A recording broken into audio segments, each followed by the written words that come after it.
So this mission, we started talking about these payloads. There's 10 different payloads on board, all of them collecting different data. And so this will really inform all those future missions.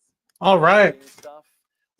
Welcome, fellow space enthusiasts. We're live on X at this point, and we're pushing through on YouTube. I didn't realize the Blue Ghost was launching tonight. I thought we had a couple weeks, but why is Blue Ghost important? Blue Ghost is important because it is a lunar lander. Well, let's watch this real quick. Hi, I'm NASA astronaut Victor Glover, pilot of the Artemis II moon mission, and I'm here at the Vehicle Assembly Building at NASA's Kennedy Space Center in Florida, where behind me, booster stacking is beginning for the Artemis II rocket. Mission progress got a big boost recently when technicians with the Spaceport's Exploration Ground Systems team inside the VAB began stacking the first components of the Space Launch System rocket, the solid rocket boosters. 10 segments arrived by train to Kennedy in September of 2023, followed by extensive testing and inspections to prepare for stacking. Technicians inside the VAB are using the massive overhead cranes to stack the segments one by one onto the mobile launcher, which will be used to process, assemble, and launch the SLS rocket. Once all 10 segments are stacked on the mobile launcher, 5 on each side, the boosters will then help support the remaining rocket segments during final assembly, including the core stage and the Orion spacecraft that will take Reed, Christina, Jeremy, and me around the moon and back. The 177-foot-tall twin solid rocket boosters will provide 7 million pounds of thrust during liftoff of Artemis II. That's a look at your Artemis Moon Minute. Time now to tell you about another one of NASA's 10 lunar payloads on this mission. Next up is the the EDS, Electrodynamic Dust Shield, which uses an electric field to move harmful lunar dust off the surface in need of protection. And here to show us how this payload works is the principal investigator, Dr. Charles Bueller. Are you ready for some show and tell, folks? This one's going to be fun. That's right, I got some props here to share. All right, first of all, talk about EDS. What is it and why do we need it? The EDS is a system developed here at KSC for the last 20. All right, so why is this important? So this is important because Blue Ghost is a lunar lander that is designed by Firefly, but I want to note to people, while it's being provided by Firefly and being launched by SpaceX, the software that is going to be for the lander and also some of the software that's strictly just on the lunar lander itself is provided by ASI, which is a Rocket Lab company. So when we talk about that end-to-end sort of stuff, these guys are providing software, they provide solar panels, not necessarily for the lunar lander here that we're talking about today, but many other satellites that have gone up into space, like the Psyche mission that was launched with NASA and SpaceX not too long ago. Then obviously they provide satellites and satellite buses to many other people. Reaction wheels, which is able to maneuver satellites into space, and then also the launch capability. So once again, extremely important when it comes to being a total end-to-end space company, not just providing a single satellite. What's going to happen is when we land, we have 6 other EDSs that their whole job is to lift dust from the surface, direct it, and deflect it onto our EDSs. You know, hold that up for a second, Dr. Bueller, because you can see through those little bands, right? What are those? It looks like that the dirt can pass through them. Just electrodes. The same thing in our transparent EDSs. They can kick up the regular launcher. Okay. Okay, and so now let's show us how this technology works. Once you get it dirty, once you get it dirty with the reduster, you can show here. So if you have a glass system, a camera lens, or something, we got a camera. You can get it really dirty on the moon. Oh yeah, okay. And that's bad news. Yeah. So you don't want that. So you want to turn on your EDS, and then voila, dust will Look at that, just right off the surface. Pretty cool. And that is electrical current that's created. That is an AC square wave signal. Okay. Low current. Now, can we give it a tougher test? Can you really get this? I mean, we can get my 1.5-year-old to come in here and throw dirt. He's very good at throwing dirt. If you need help. Well, we'll keep adding dust. Why not? Yeah. Hey, it's live TV. What could go wrong? Yeah. Cover the whole thing. Oh, now you're talking. And what I can also do, once we de-energize that might take a few more minutes. It doesn't take too much longer. So if that's harmful regolith, literally nothing moving, no moving parts, no gases, and it's just coming off the surface, and it still continues to work it right off. That's pretty insane. Yep. That's fantastic. And what's nice is if it's on, we can't get dust to stay on. That's also useful. That's fantastic, because these little dust particles, as I understand on the moon, as you were just talking, are like little shards of glass. So you don't want that stuff to stick. What do you expect to happen on the moon when you do this? Now, on the moon, we have to polarize the dust, so that takes a little bit longer. So we apply a DC field for a few seconds. So let me read a little bit about. And that's based on the resistivity of the dust. Okay, and Ray, pretty fun missions to watch here. that, happen. And you had to make sure that this had good access to the regolith. How'd you do that? Yeah, so as he mentioned, we designed this surface access arm. And so when we land on the lunar surface, that arm will deploy down. And then there's a hinge that we very specifically designed to get EDS to flatly land on the surface. Do they not have Blue Ghost on here anymore? Science objectives. So. And you can kick up a little more regolith if he needs it. Yeah, well, there's other activities going on the lander that I think will really help get dust on there. The Lister drill will be running. There might even be some dust from landing, that impact kick up a little. So we'll try to get a lot of dust on your payload to help you out. I appreciate that. All right, very good. I want one of these for my entire house. Just punch it in all the Marta, Mission to Mars. Really have something. We are looking Luxat. forward to the Thank you, Dr. Charles Bueller, for being here. Thank you for the demonstration. And Ray, appreciate your insight on how you integrated into the payload. That's great. Thank you very much. All right. Time now to tell you about another one of NASA's 10 lunar payloads. We're going to have so much more of these lunar payloads coming up in the show. We're going to get to that in just a little bit.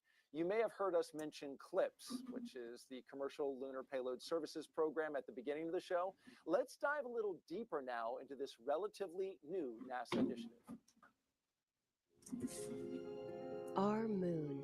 It seems so close in the night sky, but getting there is really hard. Oh wow, the solar panels. Okay. Only a few nations. That's awesome. But what I want to share now, just quickly. So for those people that are interested, so Firefly is the prime contractor for the lunar delivery services for the Blue Ghost lander. So they subcontracted out some stuff. So basically they had a Cedar Park facility where they served as mission operating center, and they integrated with Rocket Lab, serving as the backup mission operations center. Then also Blue Ghost has 4 landing legs, communication, heating, and solar panel systems featuring multi-layers of insulation. The Blue Ghost solar panels are actually from Solero by Rocket Lab, providing a maximum of 650 watts of power. So another reason why Rocket Lab is really, helping out in this space, and one of the reasons I'm very bullish, just solar panels in general with respect to space, is massive. ASI by Rocket Lab is the one that's providing the flight, ground, and GNC guidance, navigation, and control software, trajectory design, orbit determination, and software testbed integration. And then Firefly is asserting all that in-house to end manufacturing and testing of the Blue Ghost basically there. So pretty awesome to see that. They were basically awarded the $93 million contract for 10 science investigations and demonstration of the moon in 23. And then obviously they are landing on the moon. Let's see if there's anything in particular in here. Yeah, here we are. January 15th.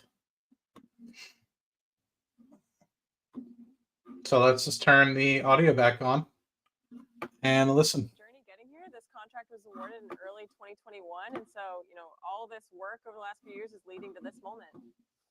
And you've got a pretty big team. Talk a little bit about that. Absolutely. We have a team of dedicated engineers, operators, technicians, and support staff that have been working tirelessly to make this mission a success. I'm incredibly proud of what our team has accomplished and what we'll continue to accomplish once Blue Ghost begins its road trip to the moon. And what's your sense of how the team is feeling right now? You've done a ton of preparation. You've been there from the start with these folks getting ready to do this mission. Yeah, the team right now, I think, is just filled with anticipation, excitement. I was messaging some of them earlier, and I think today it really started to set in, when you see that Falcon 9 go vertical on the pad.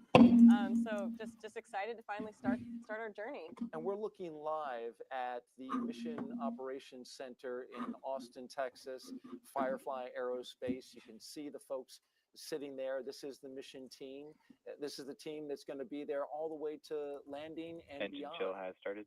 Absolutely. So you can see all of them kind of sitting there. They're getting prepped. They're getting their consoles set up. They'll probably start getting some initial data from that first ground station, but otherwise, with the lander powered off, they're really just waiting for deployment and power on. Ray, I'm wondering, Firefly, as a company, you've launched before, but this is the first time that you're launching to the moon. Is it different? I think it's a little bit different. You know, I'm sure the Alpha team, the first time they launch, they feel very similar to how I feel right now.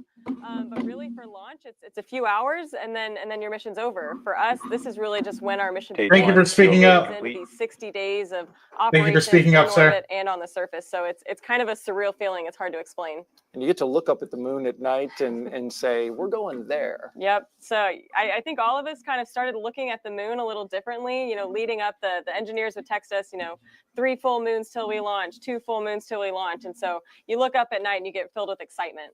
Well, we are excited as well. We're going to go out and watch that launch. In the meantime, there's the moon. There's where you're headed. Let's send it back to SpaceX in California as they walk us through the final moments of the countdown. Thanks, Daryl. At T-minus 5 minutes and 40 seconds to liftoff, all systems are currently go for non-time liftoff at Launch Complex 39A at Kennedy Space Center.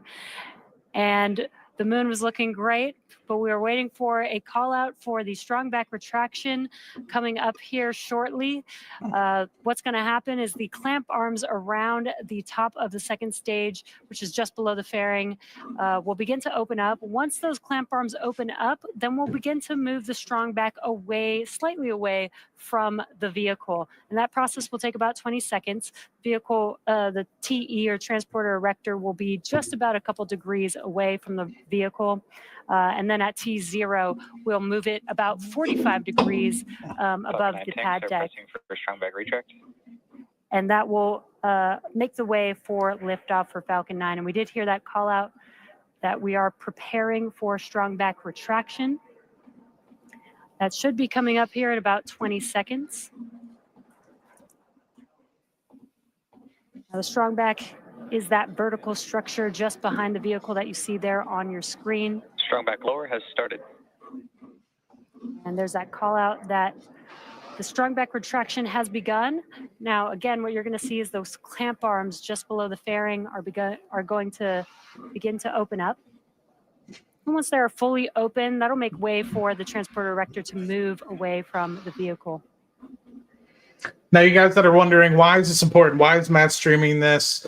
Well, the Blue Ghost Lunar Lander, the TE or the transporter or erector is Firefly, carrying the propellant. subcontracted out to Rocket Lab for solar panels, landing software, trajectory, etc. So Rocket Lab is a pivotal person subcontracted out for this to be able to ensure that this mission happens. And while Firefly is doing the operations center for the lunar lander, the backup is actually to use Rocket Lab's SOC, which is in the Colorado state. And so worst case scenario, we might end up seeing Rocket Lab actually take over this mission on behalf of Firefly. But Firefly was the prime contractor. There's going to be a lot of good data, as Francisco noted in here, due back to Rocket Lab. Above the pad deck.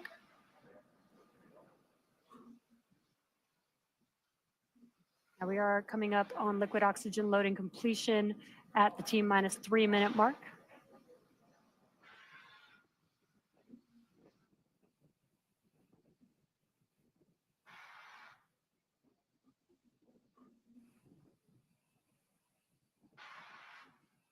This is exciting. Now, for some reason, Stage 1 LOX load complete. There's that call out we were waiting for. Stage one liquid oxygen loading is now complete. If for some reason we do not launch today, we do have a backup opportunity tomorrow, January 15th at 10:09 p.m. Eastern Time. Currently, weather is green and the range is ready to support a T0 of 10:09 p.m. Eastern Time. And the landers continue to be healthy, and the Falcon 9 team is tracking no issues on the vehicle.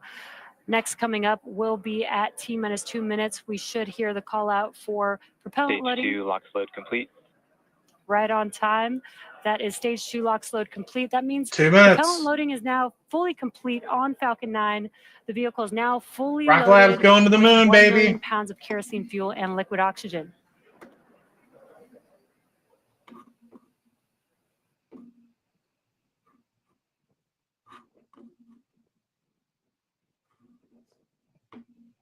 And just a correction, it is 1:11 a.m. Eastern time for liftoff tonight. Gas launch closeouts has started.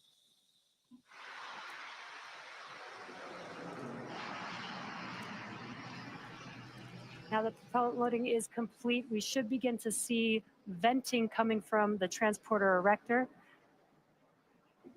That is just clearing out those propellant lines from the TE. All right, we got a minute. In preparation for liftoff. Making sure we got volume on tonight. Falcon 9 is in startup. Third call out. This means that the Good question. Falcon vehicle's internal flight computers have taken over the launch Yeah, countdown. it might be tomorrow. We're now just waiting for the final go from the launch director. LD, go for launch. Rocket Lab is providing the Great trajectory news. software, We are go for solar launch, so let's panels, watch as landing Falcon 9 software, takes our 2 lunar payloads and then out also to as the space. backup operations center in case Firefly needs to hand over operations.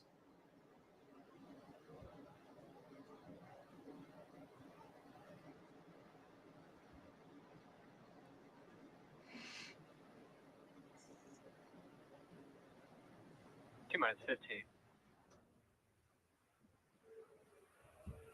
10, 9, 8, 7, 6, 5, 4, 3, 2, 1. Ignition. And liftoff. Go Firefly, go high space, go Falcon.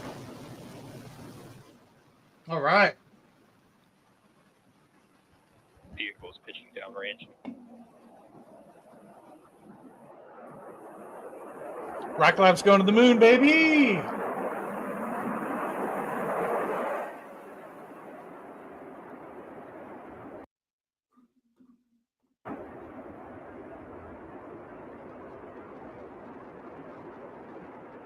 T plus 30 seconds into launch, Falcon 9 has successfully lifted off from Launch Complex 39A at Kennedy Space Center. Now the vehicle is going vertically, but it will begin to move horizontally. We're going to gimbal Falcon those. 9 power and telemetry are nominal. We're going to gimbal those engines. We're still going up, but now Engine air pressure is nominal. now we Vehicle will is supersonic. be moving horizontally, and that helps the vehicle get into orbit and avoid being pulled back down to Earth. Now we are coming up on max Q. This is the largest structural load that the vehicle will see during ascent. Max Q. There's that call out. We've passed through max Q. And we do have a few events coming up in quick succession. That'll be MECO, stage separation, and SES-1. MECO is main engine cutoff, and that's where we will shut down all 9 of those M1D engines that you see there burning bright on your screen.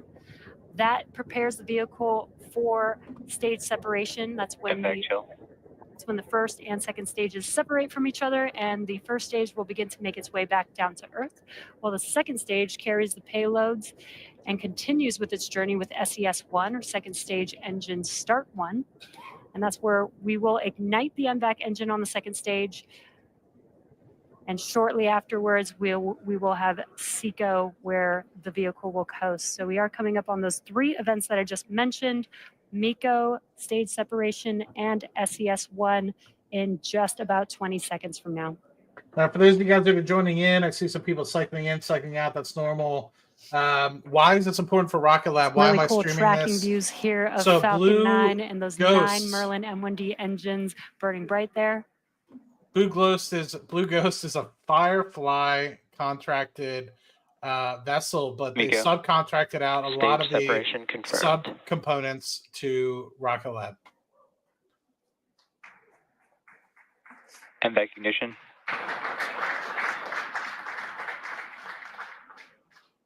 and great views. We watched as we shut down those 9 Merlin M1D engines, stage separation, and now you can see there on your screen that MVAC engine has ignited, again, carrying the 2 lunar landers aboard Falcon 9's second stage.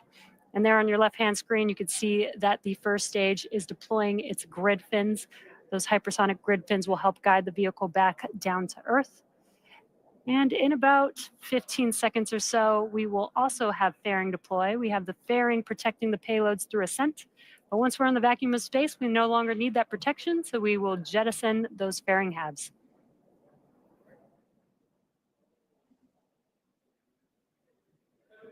Look at that. Fairing separation confirmed. And a really cool view of the payloads encapsulated in those fairing halves, the fairing halves deploying. We will once again attempt to retrieve these fairing halves once they make their way back down to Earth. And in a few minutes, we will also have a couple more burns for our first stage to prepare it for landing on our drone ship. Just read the instructions. Now, once again, why is this important? So Rocket We Lab, are T plus 4 minutes and 10 seconds into today's mission. We're currently in the first of 3 planned MVAC burns. Rocket Around Lab T supplied plus the 6 solar minutes, panels, 600 watts you worth of should solar see on your panels screen the through first their stage's entry burn. subsidiary Now, that company, entry burn is Solero, where we ignite 3 and of the then Merlin the M1D engines, software. and that's going to be the E9 engine plus the E1 and E5 engines. Now that helps slow the vehicle down as it's re-entering back into the Earth's atmosphere. Now the reason why we slow down the vehicle is to reduce the re-entry forces, which helps us recover and reuse the first stage booster. And so ASI provided the flight, ground, and navigation and control software, trajectory design. So far, test everything is bed, looking integration, nominal. etc. Stage 2 still carrying And then our are lunar also payload the backup. So and on a nominal trajectory. Firefly will be operating the lunar lander when it lands on the surface of the moon. But in terms of backup, if Again, they need a the first backup, stage something's not vehicle is making working. its way back down to Earth. Obviously, We're about Rocket Lab has a lot of the 45 seconds software, away from the solar entry burn panels, beginning. etc. And just as a So reminder, then the they first are the stage booster backup that is supporting today's control mission center. will perform this entry burn for the 5th time. Falcon 9 is the world's first orbital class rocket, reusable rocket, and this is important because reusability allows SpaceX to refly the most expensive parts of the rocket, which in turn drives down the cost of space access. So we do have that entry burn coming up just about 10 seconds. Again, that will be 3 engines reigniting for just about 20 seconds or so.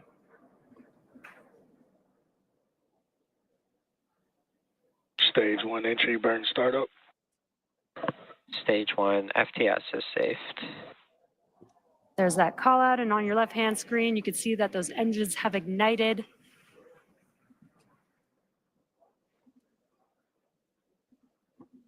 Again, helping to slow down the Falcon 9 booster as it's making its way back down to Earth.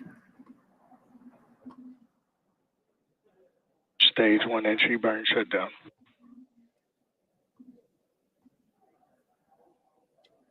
And there we heard the call out as well. As you can see that the engines have shut down. That concludes the entry burn for the Falcon booster. Coming up next in about 1 minute will be SECO. That is second stage engine cutoff. And that'll basically be where we shut down that MVAC engine and allow the second stage to coast with the payloads. Stage 2 is in terminal guidance. As the vehicle is making its way towards its targeted drop-off or orbit for each of the lunar landers.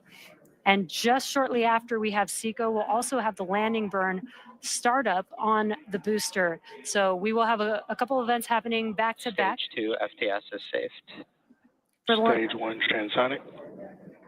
For the landing burn, we reignite the center E9 engine. And again, that slows the vehicle down just in time to touch down for landing. And we have SECO 1 coming up, as well as the landing burn in just a few seconds.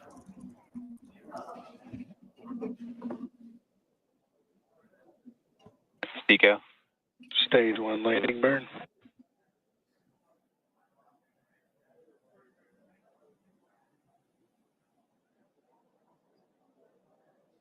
Nominal orbit insertion. Cool view of first stage, touching down for landing. Landing leg deployed.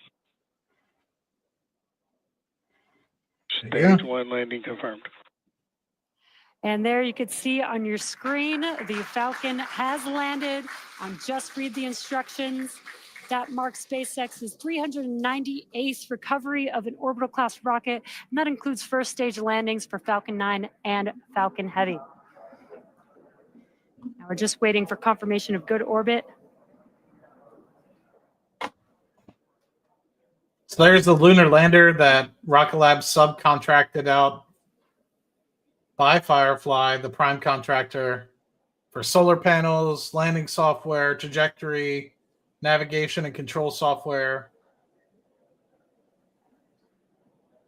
Of course, launched by SpaceX, the Falcon 9 rocket.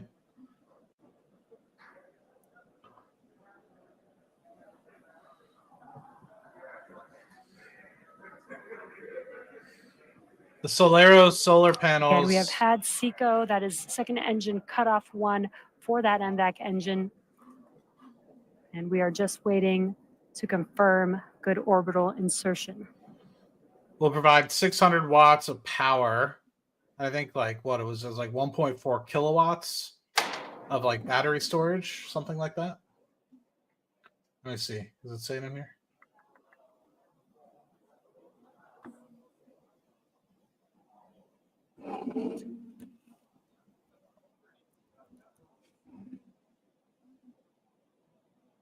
Maximum of 650 watts of power. It doesn't say. And we have confirmed good orbital insertion. Now the mission isn't over just yet. Coming up next, we have the second burn of our MVAC engine, or SES-2, on board the second stage around T plus 58 minutes. And then that'll be followed by payload deploy. So until then, we're going to send it back over to you, Daryl, at KSC. All right, thank you very much. If you're just joining us, we are just into the mission here, T plus 10 minutes and 30 seconds into the flight of the Falcon 9 with the Blue Ghost riding aboard. And it was, as you can just hear, a nominal orbital insertion. Great news. We just witnessed it live right here from the Space Coast at Kennedy Space Center. And on board are 10 NASA payloads headed towards our moon. We have Ray Allensworth, who is here, the spacecraft program director. You and I were just out there watching it live outdoors, just 3 miles away. How'd that feel? I can't stop giggling. No, I mean, it's one thing to watch a rocket go. It's another thing to know that your payload's on the top of it. Right. So it was incredible. It was perfect. I heard you say, bye, honey. Kind of wave goodbye. Yeah. When you work so long on something like that, I can just only imagine how that felt for you. Thank you for trying to put it into words. Now, looking ahead a little bit, we're going to have a burn, a second stage engine burn that's going to help complete its trip to get you where you need to be around the Earth and into that orbital insertion. And then we're going to deploy at 1 hour and 5 minutes. So we're looking at about 55 minutes from now. And there's a lot more work to do. So make sure you stay with us. We are on top of it here with our team, watching it in the sky and tracking it along its path. We're also going to nail that acquisition of signal right after it separates. So we're going to be expecting that about 6 minutes after launch vehicle separation. That will be an amazing moment, and you'll want to see Blue Ghost separate in near real time from the second stage of the rocket because it's a phenomenal view.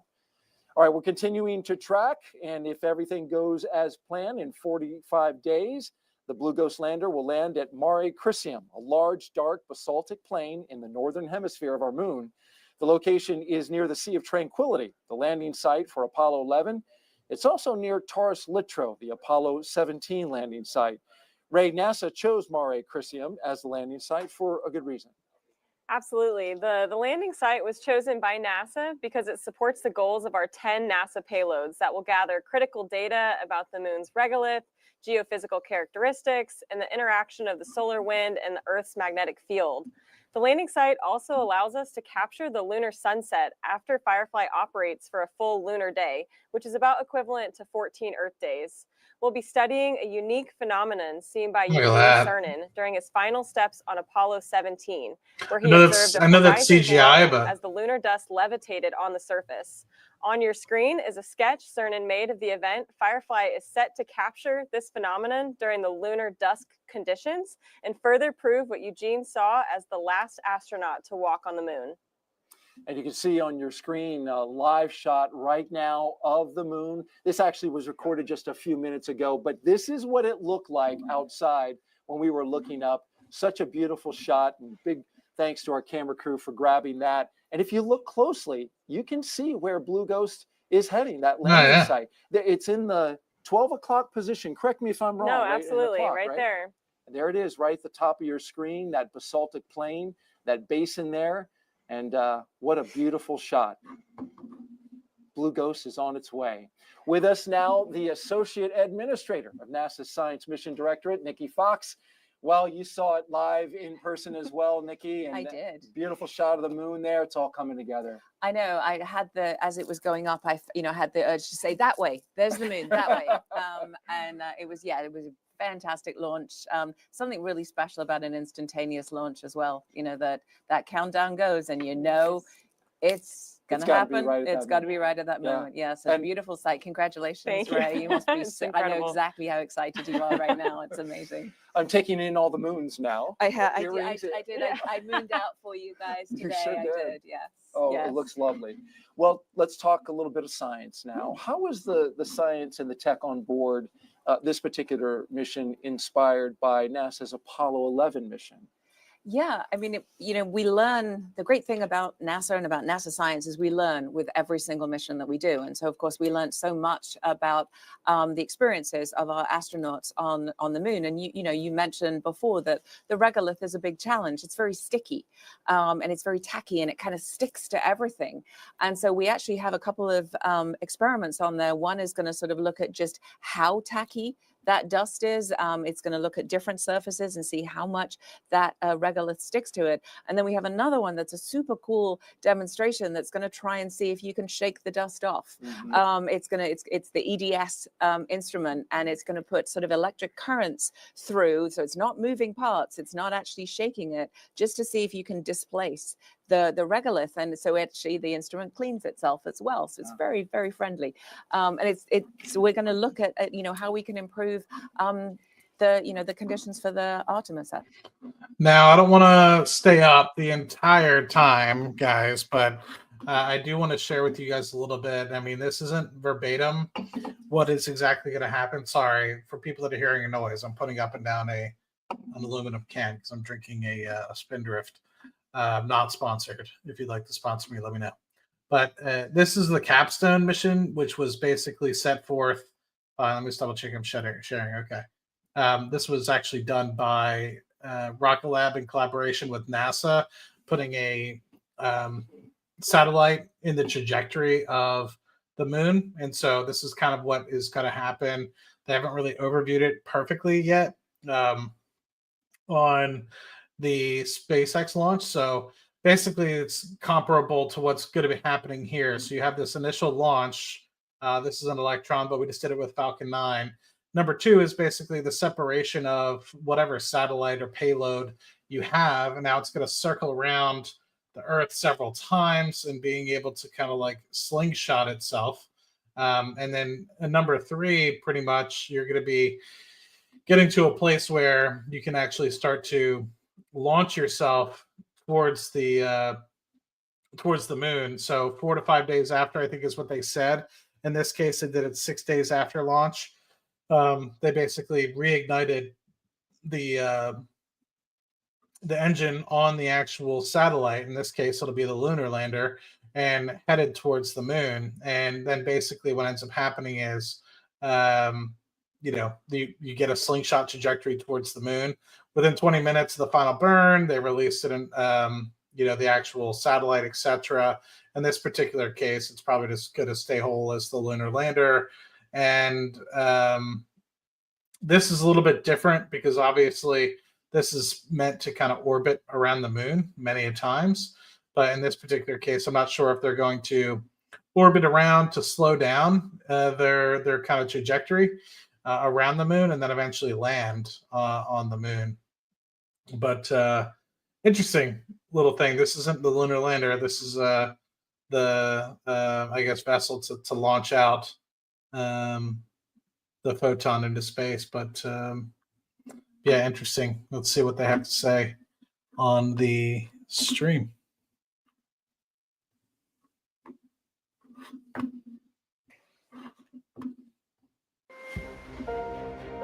Landing on the moon is hard.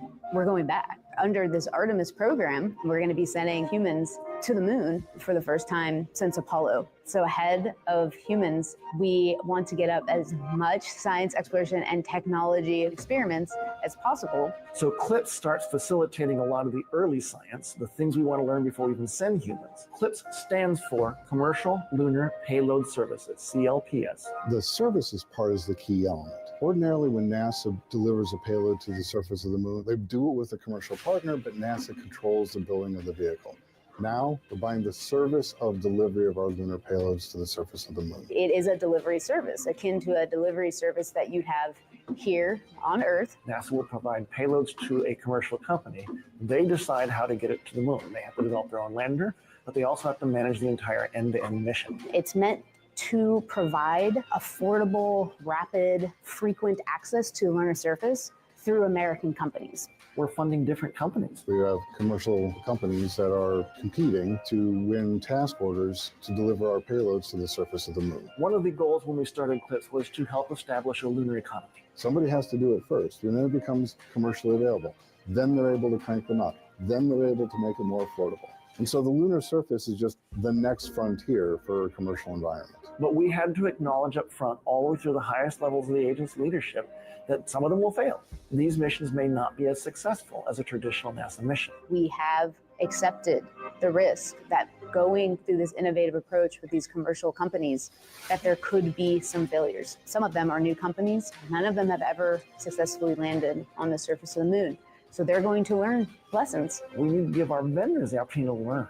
And so that'll help ultimately buy down our risk as these companies learn, okay, what does it take to actually build up the lunar lander, integrate payloads, get to the lunar surface and land safely? They've been able to demonstrate that they have very, very good technical depth and the ability to design and execute missions. We're willing to take more shots on goal. We aren't risking human lives.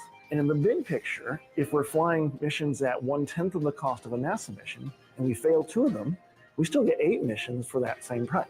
Even with 1 or 2 or 3 failures, this is still a very economical proposition. It's a risk posture which is more risk tolerant than NASA is accustomed to.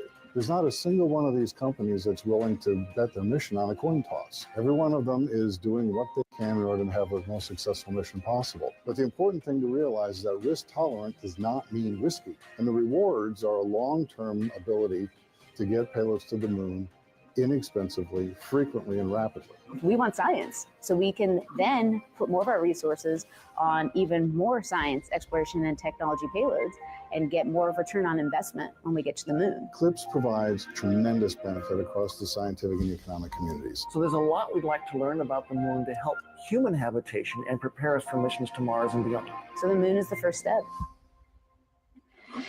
All right. All right, we've been going through each of the 10 payloads throughout Well, the that show, is and now pretty we've got cool. a I did doozy. get a 5 good note payloads from right now, and Francisco. So let's actually turn over to that. And then I think he sent another video or something of the like. So we'll take this opportunity. So this is actually a really cool patch. I want to see if I can get one of these.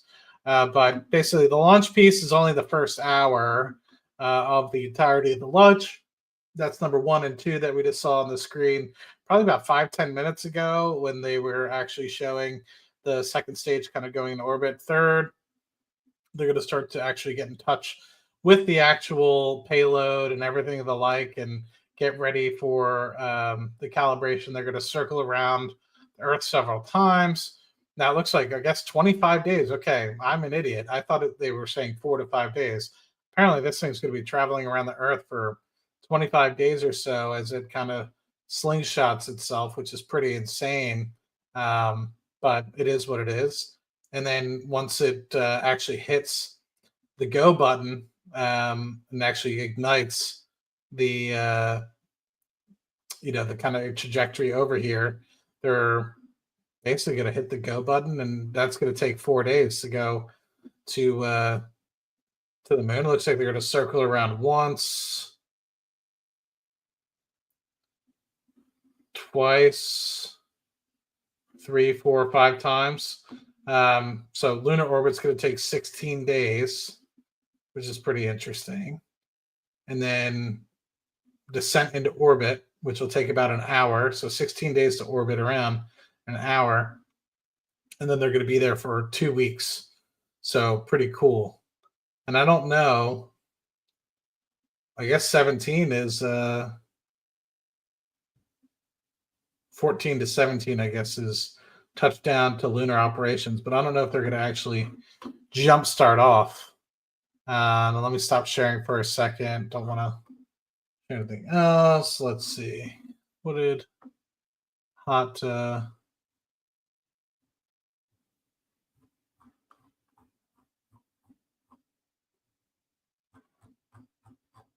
what is this?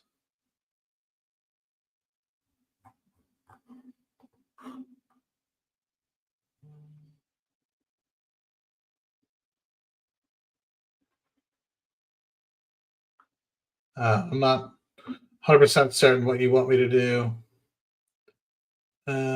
with this second one here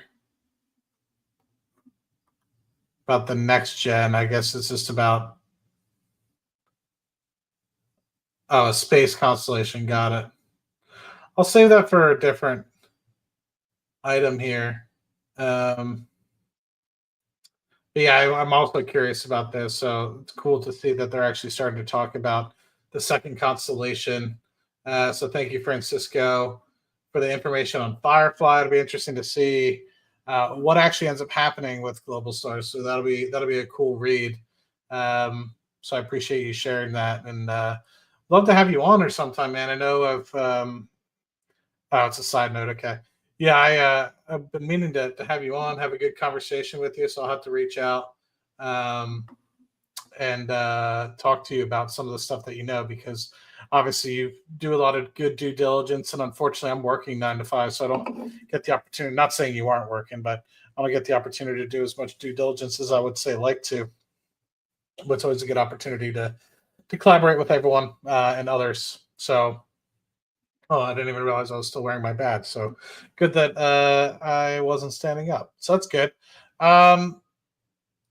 There we go. I think I'm going to call it a night there, ladies and gentlemen. Much appreciated for the 30 of you that cycled in and out, the 24 of you still here, the 2 on Twitch. And if any of you guys are watching here on YouTube and you do prefer to watch on Twitch, please do me a favor and follow me over there. Let me just post it here in the chat. Don't feel obligated. If you prefer to watch on YouTube, please continue to do so.